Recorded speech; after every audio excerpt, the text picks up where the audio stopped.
Telangana RTC ఉద్యోగులకు రాష్ట్ర ప్రభుత్వం శుభవార్త తెలిపింది. ఆర్టీసీ యాజమాన్యంతో చర్చించి ఆర్టీసీ ఉద్యోగులకు 2.5% డిఏ ప్రకటిస్తున్నట్టు మంత్రి పొన్నం ప్రభాకర్ తెలిపారు. 2.5% డిఏ వల్ల ఆర్టీసీపై ప్రతి నెల 3.6 కోట్ల భారం పడబోతుందని మంత్రి పొన్నం పేర్కొన్నారు. మహాలక్ష్మి పథకం ప్రారంభించిన తర్వాత ఇప్పటి వరకు 150 కోట్ల మంది మహిళలు ఫ్రీగా ప్రయాణం చేశారు. దాదాపు 5,000 కోట్ల విలువైన ప్రయాణాన్ని మహిళలు ఉచితంగా ప్రయాణం చేసినట్టుగా మంత్రి పొన్నం ప్రభాకర్ తెలిపారు.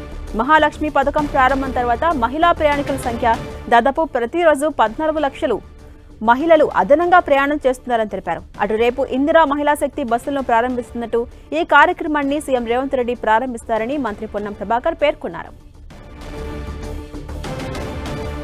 ఇదే అంశంపై మరింత సమాచారం మా ప్రతినిధి శ్రీకాంత్ అందిస్తారు. శ్రీకాంత్, ఆర్టీసీ ఉద్యోగులకు ప్రభుత్వం గుడ్ న్యూస్ చెప్పిందని చెప్పుకోవచ్చు. అంటే ఆర్టీసీ కార్మికులు ఎప్పటి నుంచో డిమాండ్ చేస్తున్న డిఏను విడుదల చేయాలని ప్రభుత్వం నిర్ణయం తీసుకుంది. 2.6% డిఏను ఇవ్వాలని రేపటి నుంచే ఇది వర్తించనుందని ప్రభుత్వం వెల్లడించింది. కొద్దిసేపటి క్రితం మంత్రి పొన్నం ప్రభాకర్ ఈ విషయాన్ని వెల్లడించడం జరిగింది.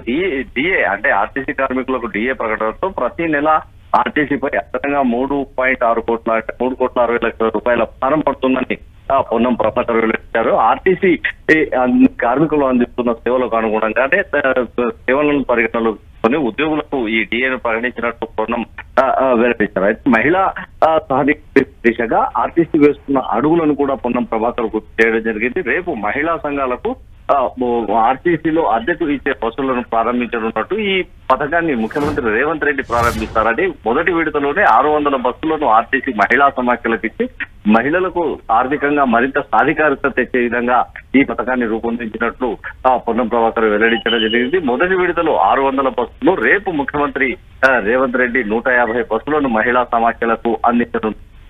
Right, thank you Srikanth.